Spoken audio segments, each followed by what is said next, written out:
We start with our top story today. Amid the bilateral tariff strikes between the US and China, China has said that it will raise tariffs on US goods to 125%, further deepening a trade war.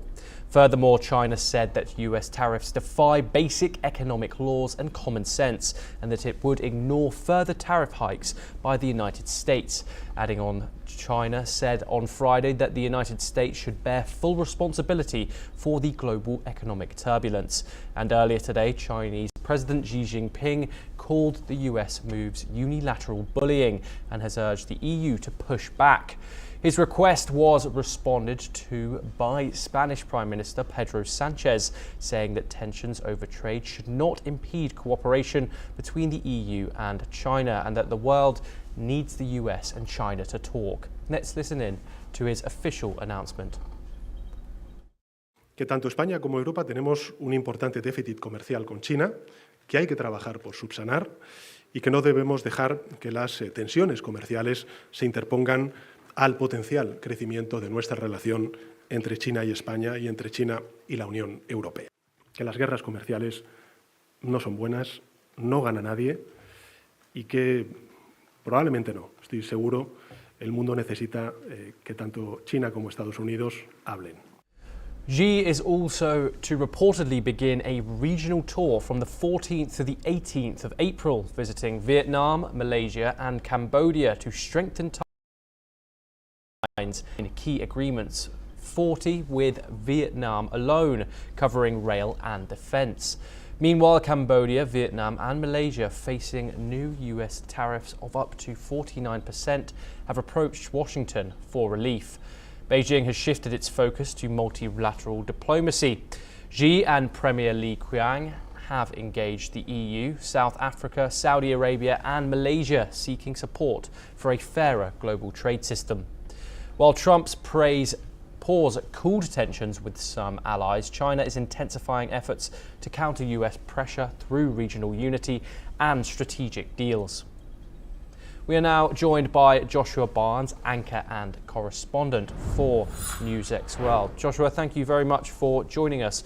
What can you tell us about these ongoing diplomatic correspondence between the US and China that is going on currently? Yes, absolutely. Well, we have seen further escalation now from China. Of course, this almost tit-for-tat tariff war has been ongoing now for a few days, and it continues to get worse for both nations looking at the trade duties that have been put in place. Now, China announcing within the last hour or so that their tariffs on US imports will be heading up to 125%, matching what the US had announced a couple of days ago. Now, the US tariffs on some Chinese goods could reach 145%, given that there is a 20% fentanyl tariff based on the import of the drug, which is causing devastation in the United States. A lot of those materials and minerals come from China, and this is an earlier tariff, one of the first tariffs that Donald Trump announced after becoming president for the second time. Now, we have to look at the response to these tariffs on Trump's so-called Liberation Day, and China really are the outlier in this situation, and I think that's why we're seeing a continuation of these tariffs moving forward. While European nations, other Asian partners and global trade partners of the US from across the world have not moved towards retaliatory action, China have been the outlier and have done so. In reaction, President Donald Trump has kept upping tariffs, China now matching it as well. Trump has spoken about conversation with Chinese President Xi Jinping and said that a dialogue could be open, and he wants a conversation to be had.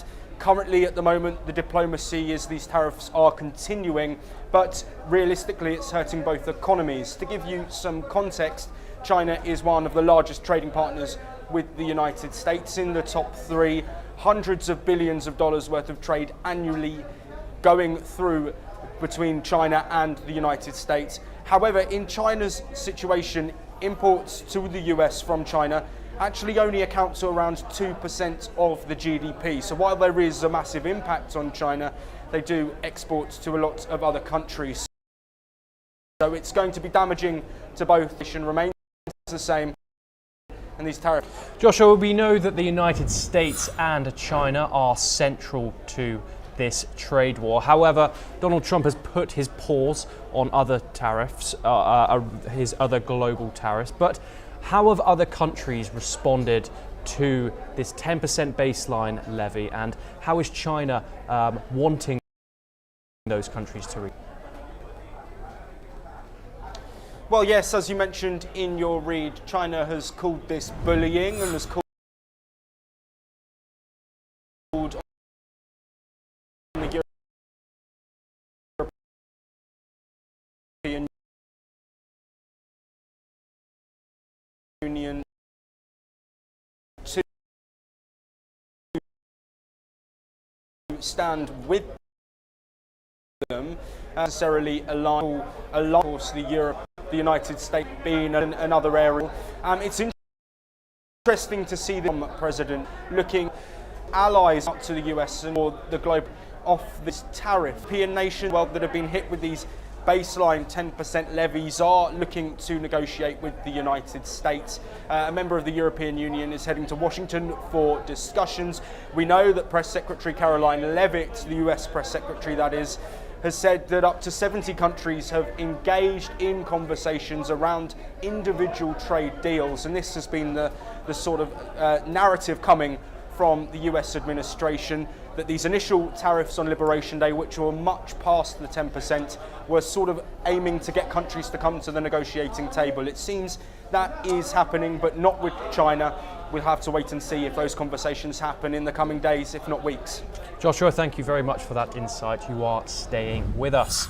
European markets turned negative on Friday, ending a volatile